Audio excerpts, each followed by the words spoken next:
ভয় দেখিয়ে খুনের হুমকি।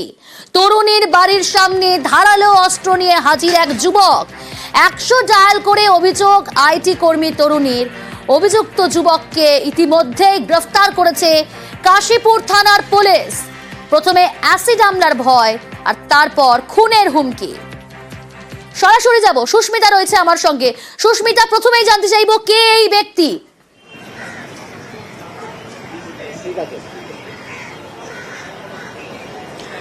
দেখো, তরুণী আইটি কর্মী এবং যে ধৃতের বিরুদ্ধে অভিযোগ তার সঙ্গে 2020 সাল থেকেই কাশীপুর থানা এলাকার প্রামাণিক ঘাট রোডের বাসিন্দা এই তরুণীর সম্পর্ক ছিল একটি, এবং সোশ্যাল মিডিয়া মাধ্যমেই পরিচয়, তারপর পরিচয়ের পর সেটি সম্পর্ক পর্যন্ত গড়ায় এবং তারপর 2023 সালে সেই সম্পর্ক ছিন্ন হয়।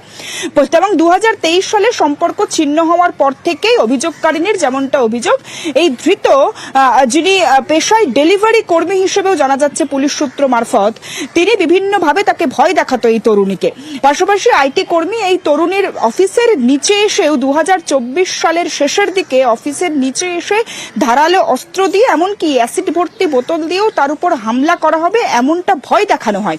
এবং তারই ভিত্তিতে গত শনিবার তরুণী তিনি যখন বাড়ি ছিলেন, বারংবার ফোন আসে ধৃতের এই তরুণীর ফোনে, এবং তরুণীর ফোন রিসিভ না করায় তরুণীর বাড়ির নিচে এই ধৃত ধারালো অস্ত্র নিয়ে, স্ক্রু ড্রাইভার বা ছুরি জাতীয় অস্ত্র নিয়ে এসে চিৎকার শুরু করে এবং তারপরে তাকে হামলার ভয় দেখায় এবং অ্যাসিড হামলার ভয় দেখানো হয়। পাশাপাশি তাকে ছুরি দিয়ে হামলার চেষ্টা করা হবে এবং শ্লীলতাহানি করে দেওয়ারও একটা হুমকি আসে। এবং তারপর তরুণী 100 ডায়াল করে কাশীপুর থানায় গোটা বিষয়টির অভিযোগ দায়ের করে এবং সেই অভিযোগের ভিত্তিতে ইতিমধ্যেই কাশীপুর থানার পুলিশ আধিকারিকেরা তারা গতকাল রাতে যার বিরুদ্ধে অভিযুক্তকে ইতিমধ্যেই গ্রেফতার করা হয়েছে এবং আগামীকাল তাকে কোর্টেও পেশ করা হবে।